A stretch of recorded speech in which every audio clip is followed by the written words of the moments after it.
Voici les tout premiers embryons d'éoliennes Alstom, un puzzle gigantesque face auquel les ouvriers doivent encore se former. On voit les opérateurs qui sont en cours de formation, qui sont en train d'assembler, d'intégrer ce qu'on appelle un hydro.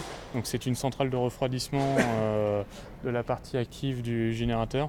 Dans cette usine, Alstom promettait 300 emplois.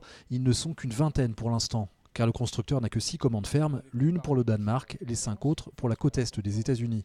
La première machine, la première nacelle sortira de l'usine pour être livrée sur le premier projet en fin d'année, donc à peu près vers la mi-décembre.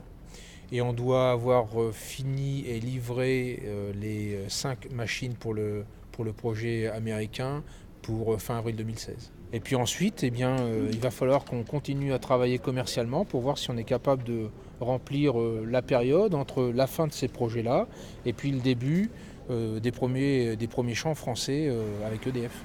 Le marché des champs éoliens français, c'est précisément ce qui a motivé Alstom à se lancer dans l'aventure.